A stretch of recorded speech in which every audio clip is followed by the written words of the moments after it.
الحمد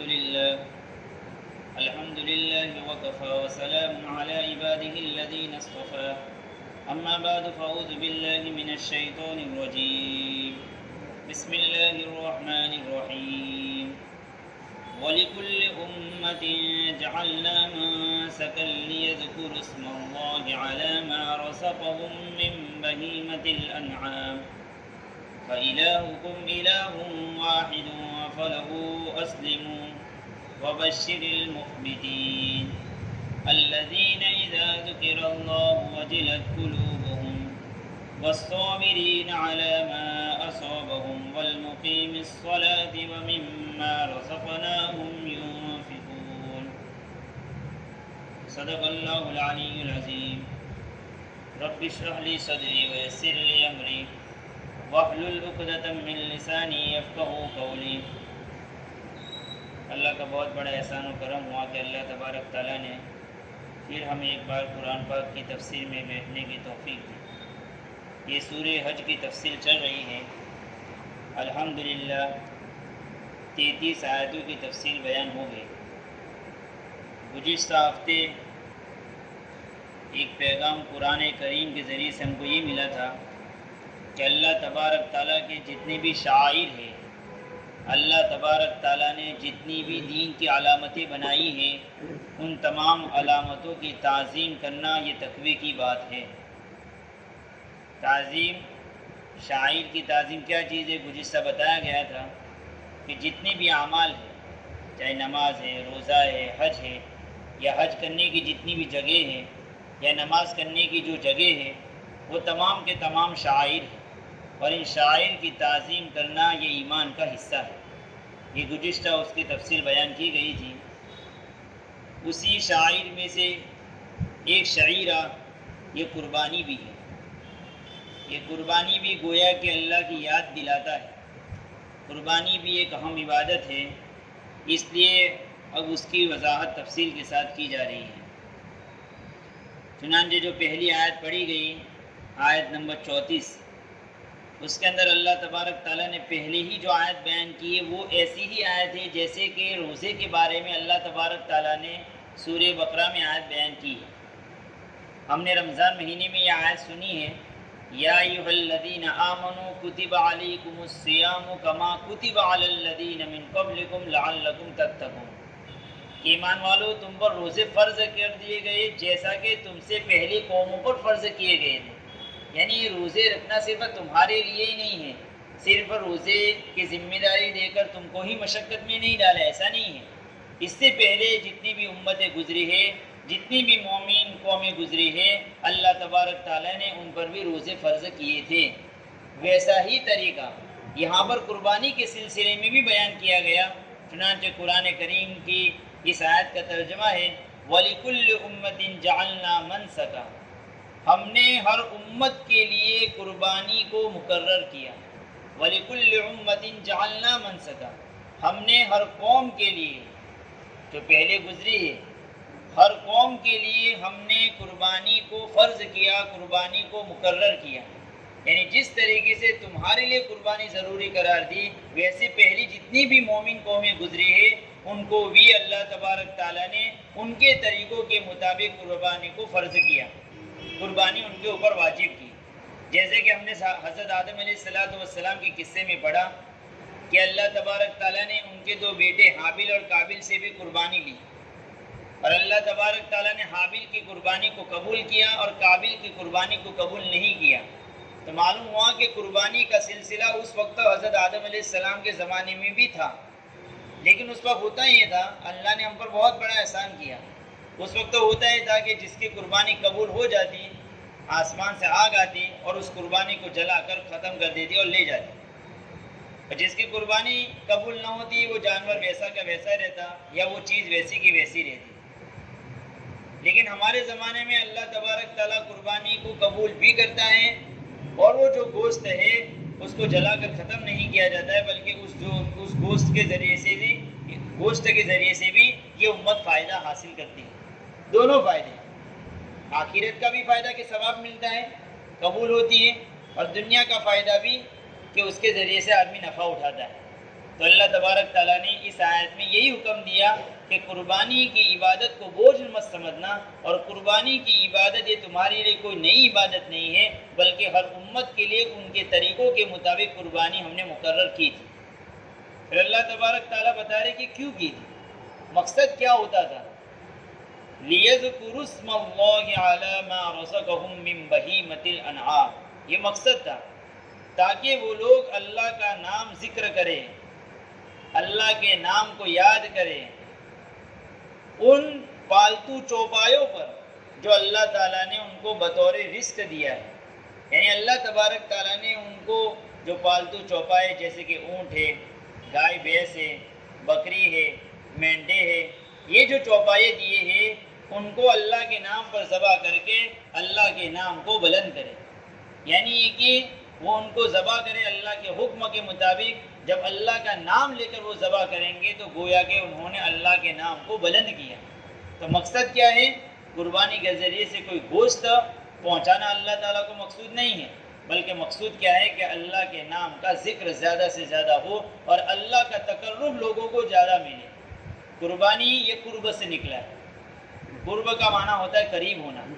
قربانی کے ذریعے سے آدمی اللہ سے قریب ہو جاتا ہے، اللہ کے بالکل قریب ہوتا ہے، پھر بندہ جو مانگتا ہے اللہ سے اللہ تعالیٰ وہ چیز عنایت کرتے ہیں۔ تو قربانی کا مقصد ہر امت پر جو فرض کی تھی، مقرر کی تھی، یہ مقصد یہ تھا۔ اللہ تبارک تعالیٰ آگے فرما رہے ہیں جب انہوں نے اس مقصد کو پورا کیا کہ وہ جو ایمان والی قوم تھی انہوں نے جب قربانیاں دی ہے تو اللہ کی رضا کے لیے دی، تو فَإِلَٰهُكُمْ إِلَٰهٌ وَاحِدٌ، تمہارا معبود اور ان کا معبود ایک ہے۔ جب انہوں نے اپنے معبود کو راضی کرنے کے لیے جس طریقے سے کہا قربانی ادا کی، تو تمہارا معبود بھی وہی معبود ہے، اس لیے تم بھی اللہ کو راضی کرنے کے لیے جس طریقے سے کہا جاتا ہے ویسے قربانی کرو۔ فَلَهُ أَسْلِمُوا، اور اسی کے لیے فرما برداری ہو اور اسی کے حکم کی اطاعت ہو۔ اللہ نے کہہ دیا، اسی کے حکم کے مطابق ہماری قربانیوں اور ہمارے ہر احکام اسی کے حکم کے مطابق ہونے چاہیے۔ فَلَهُ أَسْلِمُوا، یہ صرف قربانی کے ساتھ خاص نہیں ہے، بلکہ جو بھی حکم اللہ نے دیے ہیں اس کے سامنے ہم اپنے سر کو جھکا دیں۔ یہ اللہ تبارک تعالیٰ نے ایک اصولی بات یہاں پر بیان کر دی۔ پھر اللہ تبارک تعالیٰ نے آگے بیان کیا کہ اللہ کو کیسا بندہ پسند ہے۔ وَبَشِّرِ الْمُخْبِتِينَ، عاجزی کرنے والے کو اے اللہ کے نبی خوشخبری سنا دو۔ جو تواضع کے ساتھ زندگی گزارتے ہیں ان لوگوں کو اللہ کے نبی خوشخبری سنا دو۔ زمین کے نیچے رہنے والی چیزوں کو بخت کہا جاتا ہے، مخبتین، یعنی اپنے آپ کو زمین پر گرا دینے والے، یعنی اللہ کی یاد میں اللہ کی بڑائی کے سامنے اپنے آپ کو مٹا دینے والے۔ وبشر المخبتین، اس لیے کہ یہاں پر قربانی کا حکم میں ہے کیا، فنائے نفس کو ختم کرنا، یعنی اپنے آپ کو اللہ کے سامنے ختم کر دینا، مٹا دینا۔ وبشر المخبتین، تو عاجزی کرنے والوں کو خوشخبری سنا دیجیے۔ یہ اللہ تبارک تعالیٰ نے اس خوشخبری سنا کر بتا دیا کہ اللہ کو ایسے بندے بہت پسند ہیں۔ تکبر کرنے والے، گھمنڈ کرنے والے، اپنی طاقت پر، اپنے مال پر غرور کرنے والے لوگ اللہ کو پسند نہیں ہیں۔ اب اللہ تبارک تعالیٰ آگے بیان کر رہے کہ عاجزی کرنے والے لوگ کون ہیں۔ ان کے اندر 4 صفتیں خصوصی طور پر ہوا کرتی ہیں، ایسے بہت ساری ان کے اندر اوصاف ہوتے ہیں، لیکن 4 عادتیں، 4 صفتیں ان کے اندر خاص طور پر ہوتی ہیں۔ جو عاجزی کرنے والا ہوتا ہے، تواضع کرنے والا ہوتا ہے، یہ اللہ تبارک تعالیٰ آگے بیان کر رہے ہیں۔ الذین اذا ذکر اللہ وجلت قلوبہم، یہ وہ لوگ ہیں کہ جب اللہ کا ذکر ان کے سامنے کیا جاتا ہے تو ان کے دل گھبرا جاتے ہیں۔ یعنی جب اللہ کا نام آ جاتا ہے، اللہ کا کوئی حکم آ جاتا ہے، اللہ کی طرف سے کوئی عذاب کی بات سننے میں قرآن کے ذریعے سے مل جاتی ہے تو وہ گھبرا جاتے ہیں۔ یعنی اللہ کے نام پر وہ گھبرا جاتے ہیں، اللہ کا نام جہاں پر آ جاتا ہے وہ گناہوں سے دور ہو جاتے ہیں۔ بہت سارے واقعات ہم لوگوں نے سن رکھے ہیں کہ ایک آدمی بالکل گناہوں میں ملوث ہونے والا ہے، گناہ کے تمام اسباب اس کے سامنے موجود ہیں، لیکن کہا گیا کہ اللہ دیکھ رہا ہے تو فوراً انہوں نے تمام چیزوں کو چھوڑ دیا۔ ہم نے وہ واقعہ بھی سنا ہوا ہے کہ ایک بندہ جو ہے وہ 3 آدمی جو ایک غار میں پھنس گئے تھے اور کہا گیا کہ تم اپنی عبادتوں کو جو خالص اللہ کے لیے کی ہو اس کو یاد کرو اور اس کے ذریعے سے دعا مانگو۔ تو میں ایک وہ بندہ بھی تھا کہ جس کو ایک عورت پر پورا قابو مل چکا ہے اور بالکل تیاری ہے وہ غلط کام کرنے کے لیے، لیکن وہ عورت جب رونے لگتی ہے، جواب پوچھا جاتا ہے کہ کیوں روتی ہے، تو وہ عورت کہتی ہے کہ ابھی تک میں نے اس طریقے سے غلط حرکت نہیں کی، تو اللہ سے ڈر۔ جیسے ہی اللہ کا لفظ اس کے سامنے، اس جوان کے سامنے جو پوری بھرپور جوانی پر ہے، لیکن صرف اللہ کا لفظ سننا تھا کہ اس نے تمام اسباب کو چھوڑ دیا اور اللہ کے خوف سے وہ گناہوں سے باز آ گیا۔ تو اللہ تبارک تعالیٰ نے اس نیکی کی خاطر وہاں پر اللہ تبارک تعالیٰ نے گھار پر جو پتھر آ گیا تھا اس کو ہٹا دیا، اس کو قبول کیا اللہ نے۔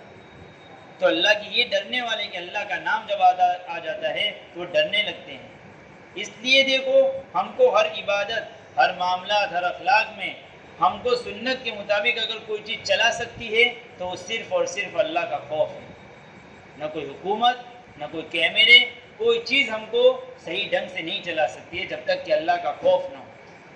دوسری صفت بیان کی وَالصَّابِرِينَ عَلَى مَا أَصَابَهُمْ، اور وہ لوگ صبر کرنے والے ہوتے ہیں ان تمام مصیبتوں پر جو ان کو پہنچے۔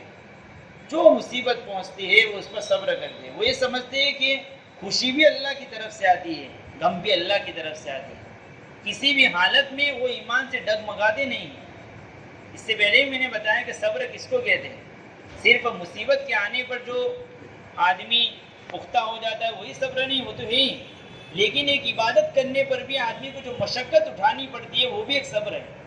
میں نماز کے لیے آنا ہے، کاروبار کو چھوڑ کر، بستر کو چھوڑ کر، اے سی کو چھوڑ کر مسجد کے لیے آنا پڑتا ہے، تو یہ جو مشقت ہوتی ہے وہ بھی ایک صبر ہے۔ گناہوں سے بچنے کے لیے جو آدمی کو مشقت اٹھانی پڑتی ہے، راستوں میں چل رہا ہے اور اپنی نگاہوں کو بالکل اپنی نگاہوں کی حفاظت کرنی پڑتی ہے، اور جو اس وقت جو مشقت پڑتی ہے وہ بھی ایک قسم کا صبر ہے۔ وَالصَّابِرِينَ عَلَى مَا أَصَابَهُمْ، یہ دوسری صفت ہے۔ آگے بیان کیا تیسری ان کی صفت ہے وَالْمُقِيمِ الصَّلَاةِ، اور نمازوں کو پابندی کے ساتھ پڑھنے والے ہیں۔ دیکھو یہاں پر نمازوں کو پڑھنا نہیں کہا قرآن نے، نمازوں کو قائم کرنا ہے۔ نمازوں کو قائم کرنا کہتے ہیں کہ جو سنت مستحبات کی رعایت کرتے ہوئے نمازوں کو پڑھی جاوے، نمازوں کو اس کے وقت کے مقررہ وقت پر پڑھی جاوے، جو وقت ہے اس کے ساتھ جماعت کے ساتھ مستحبات اور آداب کی رعایت کرتے پڑھی جاوے، اس کو کہتے ہیں نماز کو قائم کرنا۔ تو جو نمازوں کو پابندی کے ساتھ پڑھتے ہیں، سنتوں کی رعایت کرتے ہوئے پڑھتے ہیں، یہ ان کی صفت ہے جو عاجزی کرنے والے لوگ ہیں۔ چوتھے نمبر میں بیان کیا وَمِمَّا رَزَقْنَاهُمْ يُنْفِقُونَ، اور جو کچھ ہم نے ان کو دیا ہے اس میں سے وہ لوگ خرچ کرتے ہیں۔ یعنی مالی جو اللہ تبارک تعالیٰ نے مالی نعمتوں سے نوازا ہے اس میں سے بھی وہ خرچ کرتے ہیں، اور جانی نعمتوں سے نوازا ہے وہ بھی اللہ کے لیے صرف کرتے ہیں۔ تو اللہ تبارک تعالیٰ کہتے ہیں کہ یہ لوگ عاجزی کرنے والے لوگ۔ ایک آدمی کہتا ہے کہ میں بہت متواضع ہوں، میں بہت عاجزی کرنے والا ہوں، میں بہت متقی ہوں، تو اس کے کہنے سے کچھ نہیں ہوتا ہے، اس کے اعمال بتائیں گے کہ وہ متقی ہے کہ نہیں۔ ہم کو کسی پر حکم نہیں لگانا ہے، ہم تو دیکھیں گے کہ ایک آدمی باشرع ہے، نمازوں کی پابندی کرتا ہے، اس کے ظاہری اعمال درست ہے، تو ہم کہیں گے وہ آدمی متقی ہے، لیکن خود وہ آدمی اپنے آپ کو متقی نہ سمجھے۔ وہ آدمی تو ڈرتا رہے کہ نہ جانے میں ابھی کس لیول پر ہوں، اپنے آپ میں یہ سوچے، ڈرتا رہے کہ میں اللہ کے ہاں کس درجے پر ہوں، اللہ کے ہاں میرے اعمال قبول ہے یا نہیں، وہ ڈرتا کرے۔ لیکن ہماری نگاہیں دوسرے کے متعلق کیسے ہو کہ وہ آدمی نیک ہے، متقی ہے، ہم کسی پر تہمت نہ لگائیں۔ یہ اللہ تبارک تعالیٰ نے ہم کو قرآن کریم کے ذریعے سے تعلیمات دی۔ تو خیر اس کے اندر جو عاجزی کرنے والے ہیں ان کی 4 خوبیوں کو بیان کیا۔ اب اللہ تبارک تعالیٰ واپس قرآن کریم میں واپس قربانی کے احکام بیان کر رہے کچھ بتائے کہ وَالْبُدْنَ جَعَلْنَاهَا لَكُمْ، اور ہم نے اونٹ کو تمہارے لیے من شعائر اللہ، اللہ کے شعائر بنائے۔ کہ جیسے بہت سارے اللہ کے شعائر ہیں، بہت سارے اعمال اللہ کے شعائر ہیں، اس میں سے قربانی کا اونٹ جو ہے وہ بھی اللہ کے شعائر میں سے، اللہ کی عبادتوں میں سے۔ اور اللہ تبارک تعالیٰ فرما رہے ہیں لکم فیہا خیر، تمہارے اس میں بہت بہتری ہے۔ کہ اللہ تبارک تعالیٰ نے ایک اونٹ کے اندر نہ جانے کتنے سارے خوبیاں رکھی ہوئی ہیں، تو اللہ تبارک تعالیٰ نے اس کو بھی اللہ نے اپنی ایک علامت بنایا اتنی بڑی چیز ہے اس کو ذبح کرنا. اور والبدن کی تفسیر میں گائے وغیرہ کو ذبح کرنا بھی ہے کہ اللہ تبارک تعالیٰ نے اس کو بھی شعائر اللہ بنایا, اللہ کی علامت, اللہ کی یادگار کی چیزیں ہیں یہ سب چیزیں, کہ اللہ نے اس کو اپنے شعائر میں سے بنایا. اللہ تبارک تعالیٰ نے کہا اس کو کیسے تم ذبح کرو گے اونٹ وغیرہ کو, فاذکروا اسم اللہ علیہا صواف, بس تم اللہ کا نام ذکر کرو اس پر صف بستہ کھڑا کر کے, کیونکہ اونٹوں کو لٹا کر ذبح نہیں کیا جاتا. اللہ کے نبی پاک صلی اللہ علیہ وسلم کی سنت جو ہے وہ نہر کرنا ہے اونٹوں میں, اس لیے کہ ہم کو حکم کیا ہے, حکم یہ ہے کہ جانوروں کو ذبح کرنے میں اس طریقے سے ذبح کرو کہ اس کو تکلیف کم پڑے. اگر اس کو لٹا کر کریں گے تو اس کو تکلیف زیادہ ہے, لیکن اگر نہر کیا جاوے, ایک پیر کو باندھ دیا جاوے, 3 پیروں پر کھڑا کیا جاوے, پھر اس کے بعد اس کو سب بستہ کھڑا کر کے, یعنی سب بستہ اسی کو کہیں گے کہ 3 پیر پر کھڑا کر کے اس کو نہر کیا جائے. تو اس طریقے سے نہر کرنا یہ اللہ تبارک تعالیٰ کا حکم بھی ہے. فاذکروا اسم اللہ علیہا صواف, چھوٹے جانوروں کو لٹا کر کیا جائے گا, اس میں ان کو تکلیف کم ہے, لیکن بڑے جانوروں میں نہر کیا جائے گا, اس میں اونٹ کو جو ہے نہر کر کے ذبح کیا جائے گا. یہ خاص طور پر اللہ کے نبی پاک صلی اللہ علیہ وسلم نے جو اونٹوں کو ذبح کیا تھا, 100 اونٹ اللہ کے نبی پاک صلی اللہ علیہ وسلم کے سامنے لائے گئے, تو اللہ کے نبی پاک صلی اللہ علیہ وسلم نے تمام اونٹوں کو سب بستہ کھڑا کیا, لائن سے کھڑا کیا. اور اس وقت اونٹوں کی حالت یہ تھی کہ اللہ کے نبی پاک صلی اللہ علیہ وسلم کھڑے ہیں اور اللہ کے نبی پاک صلی اللہ علیہ وسلم برچھا لے کر اونٹ کو نہر کر رہے. ایک اونٹ جیسے نہر کر کے گرا, دوسرا اونٹ لپکتا تھا اللہ کے نبی پاک صلی اللہ علیہ وسلم کے پاس, دوڑ کر آتا تھا کہ میں اللہ کے نبی کے ہاتھ سے ذبح ہو جاؤں. یہ اللہ نے شعور رکھا ہوا, اس نے شعائر اللہ, اللہ کے شاعر ہے, ان میں شعور ہے, ان میں کچھ خصوصیت ہے. وہ دوڑے ہوئے آتے تھے اور اللہ کے نبی کے ہاتھوں پر ذبح ہوتے تھے. جیسے 63 اونٹوں کو اللہ کے نبی پاک صلی اللہ علیہ وسلم نے نہر کیا, ذبح کیا, اور بقیہ جو ہے حضرت علی رضی اللہ تعالیٰ عنہ کے حوالے کیا. یہ اللہ کے نبی پاک صلی اللہ علیہ وسلم کی زندگی کی علامت تھی کہ وہ 63 سال اللہ کے نبی پاک صلی اللہ علیہ وسلم دنیا میں رہیں گے. پھر آگے بیان کیا, دیکھو ایک اہم حکم ہے, فَإِذَا وَجَبَتْ جُنُوبُهَا, پر جب وہ اپنے پہلو کے بل گر پڑے, یعنی اس کا خون نکل جاوے اور وہ ٹھنڈا ہو جاوے, فَكُلُوا مِنْهَا, پھر تم اس میں سے کھاؤ. اس لیے اس سے پتہ چلا کہ جانور کو ذبح کرنے کے فوراً بعد اس کی کھال کو نہ اتارا جائے, اس کے ٹکڑے فوراً نہ کیے جائے, بلکہ اس کے بعد اس کو ٹھنڈا ہونے کا وقت دیا جائے. جیسے کہ آج کل قصائی حضرات جو ہوتے ہیں ان کی بہت ساری مشغولی ہوتی ہے بقرعید کے دن, تو وہ جانور کو جلدی ٹھنڈا کرنے کے لیے جو ان کی مغز کے اور جو رکھ جاتی ہے اس میں کھڑی چھری مار کر اس کو جلدی سے ٹھنڈا کر دیتے ہیں. اس کا نتیجہ یہ ہوتا ہے کہ خون جیسا نکلنا چاہیے جانور کے جسم میں سے ایسا نکلتا نہیں ہے, اس لیے وہ گوشت تو اتنا لذیذ نہیں بنتا ہے. اس لیے آدمی اس کا خیال رکھے کہ 3 اور 4 رگے کاٹنے کے بعد اس کو چھوڑ دے, وہ حرکت جتنی کرے گا جتنا اس کا خون باہر آ جائے گا. تو یہاں پر بھی یہی اشارہ مل رہا ہے, یہ قرآن سے ثابت ہے کہ فَإِذَا وَجَبَتْ جُنُوبُهَا, یہ کب ہوگا, اپنے پہلو کے بل اونٹ کب گرے گا, جبکہ وہ بالکل ٹھنڈا ہو جائے گا, اپنی طاقت ختم ہو جائے گی, پھر وہ گر پڑے گا. پھر اس کے بعد فَكُلُوا مِنْهَا, تم اس میں سے کھاؤ. اس لیے یہ بھی حکم ملا کہ اپنے جو قربانی کا جانور ہے اس میں سے آدمی خود بھی کھا سکتا ہے, فَكُلُوا مِنْهَا. لیکن آدمی آگے کا خیال بھی کرے جو قرآن کریم بتا رہا ہے, وَأَطْعِمُ الْقَانِعَ وَالْمُعْتَرَ, جو قناعت سے بیٹھنے والا آدمی ہے اس کو بھی کھلاؤ, یعنی جو کبھی کسی سے سوال نہیں کرتا ہے لیکن ہے محتاج, اس کو بھی کھلاؤ. والمعتر, جو مانگنے والا ہے اس کو بھی کھلاؤ. یہ ایسی سیزن ہے قربانی کے دن چونکہ اللہ کی طرف سے مہمان نوازی ہے, ان دنوں میں سب کو کھلاؤ. جو نہیں مانگتا ہے اس کو بھی گھر پہنچا دو, اس کے گھر جا جا کر اس کے قربانی کو گوشت اس کو دو. اور جو مانگنے کے کچھ عادی ہوتے ہیں کہ بار بار آتے کہ ہمارے پر قربانی نہیں ہوئی, دے دو دے دو, تو منہ نہ چڑھا دو, جتنا ہو دے دو. والمعتر, کہ دیکھیں مانگنے کی عادت نہیں, اللہ تعالیٰ اس دن تو کہتا ہے ان کو بھی دو, سب کو دو.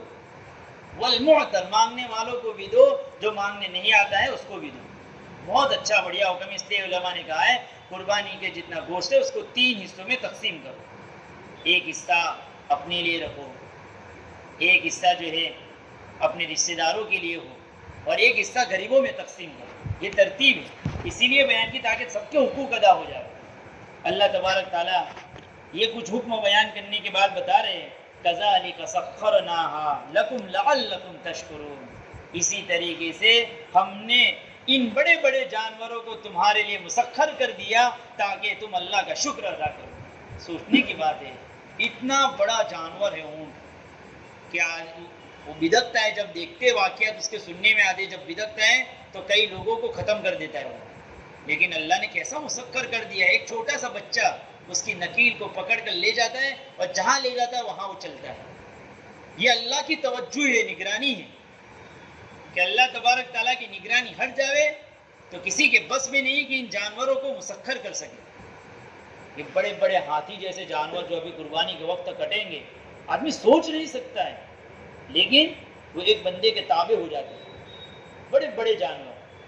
اسی لیے جہاں پر سواری کی دعا ہے، سبحان الذی سخر لنا ھذا وما كنا له مقرنین، پاک ہے وہ ذات جس نے تمہارے لیے اس کو مسخر کر دیا اور تمہارے قابو میں دے دیا۔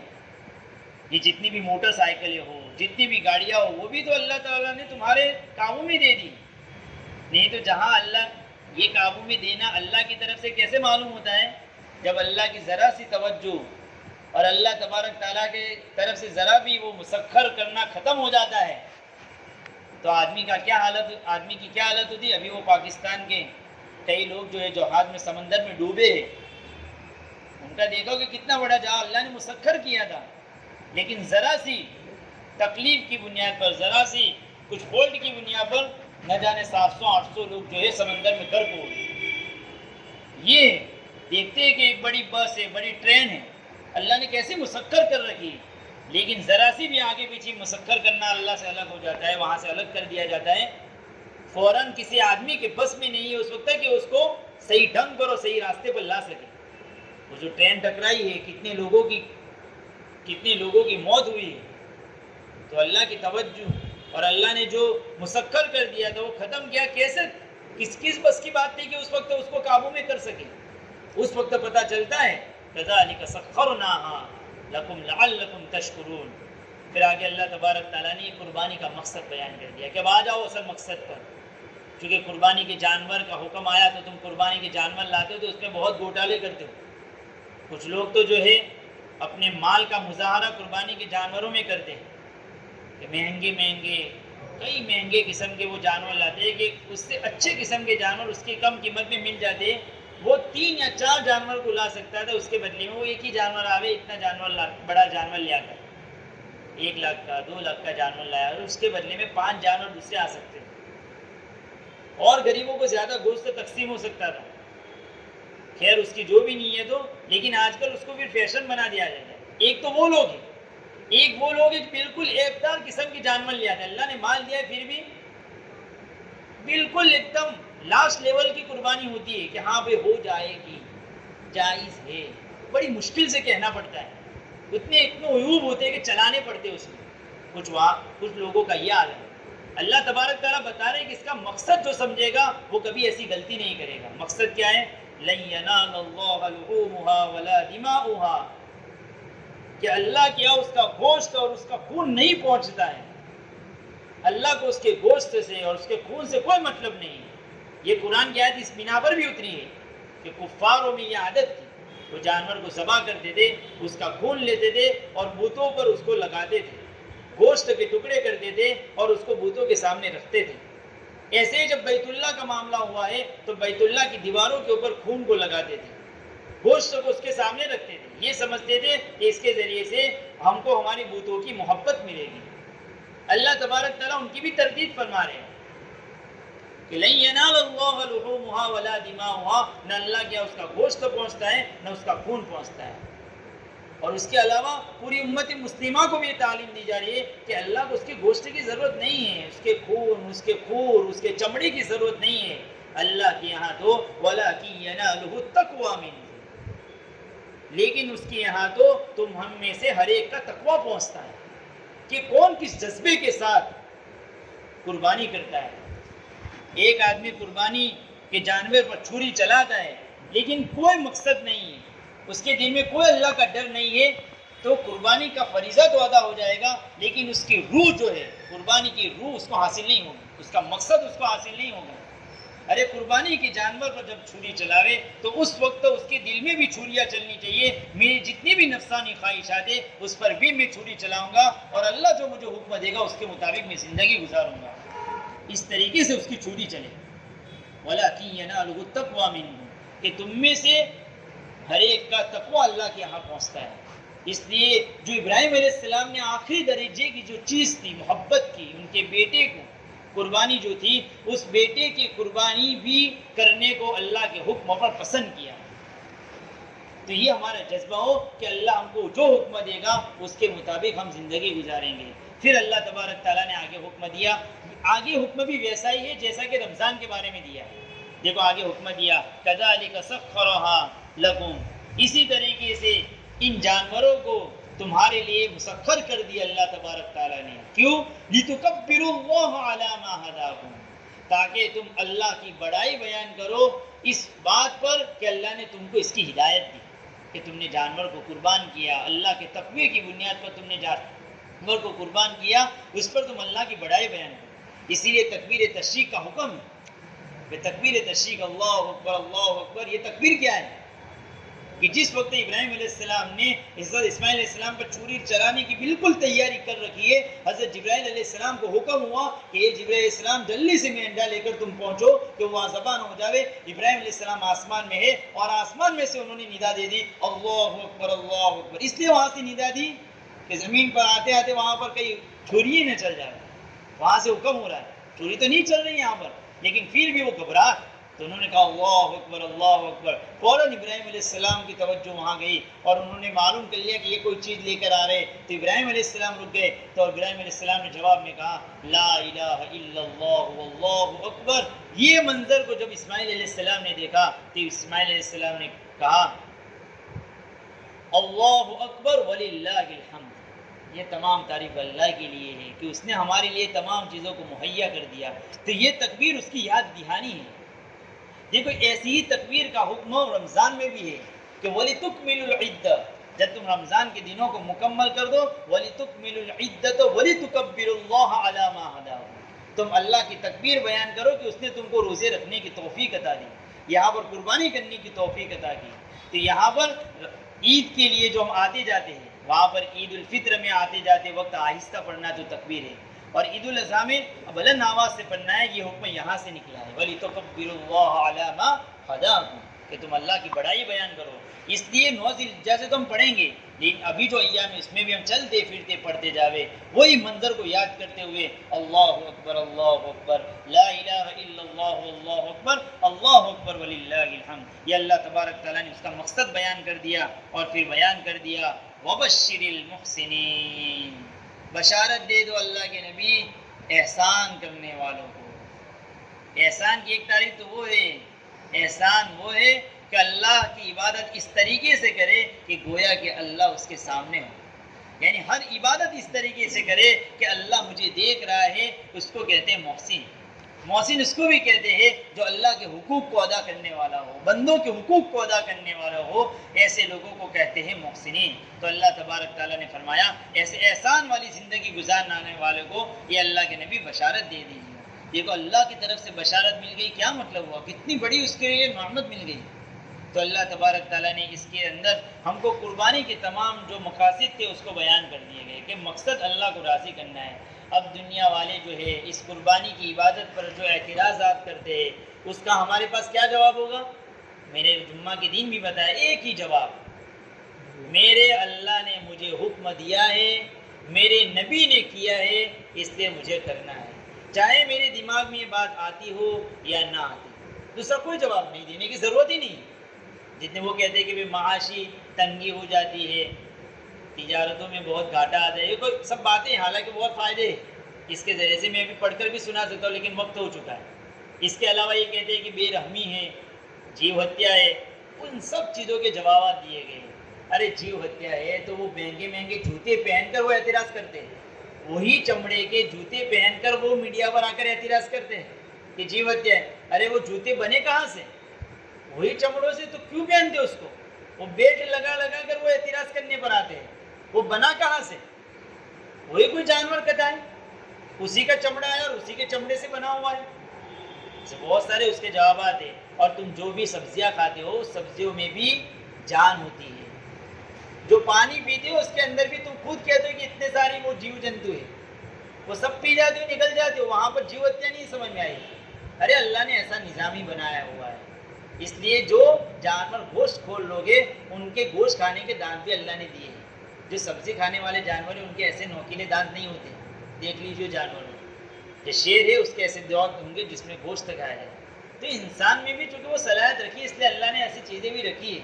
اب ان کی قسمت ہی میں نہیں ہے سب چیزیں، اللہ نے تو دی تھی لیکن انہوں نے اپنے لیے ایسا کر دیا تو وہ ان کی غلطی ہے. اللہ نے تو دی تھی نعمتیں، یہ دیے نا اللہ نے، کذالک سخرنا، مسخر کر دیا ہے، کھاؤ پیو. اب ان کی غلطی ہے. تو اس کے بہت سارے، تو ان اعتراضات کے پیچھے ہم کو پڑھنا نہیں ہے. ہم کو تو بس اللہ کا حکم ہے، اس سے میرا رب خوش ہونے والا ہے. ہم کو اس محبت کے ساتھ ہماری اچھی سے اچھی قربانی کرنی ہے. اللہ تبارک تعالیٰ ہمیں کہی ہوئی باتوں پر عمل کرنے کی توفیق عطا فرمائے. آمین. وآخر دعوانا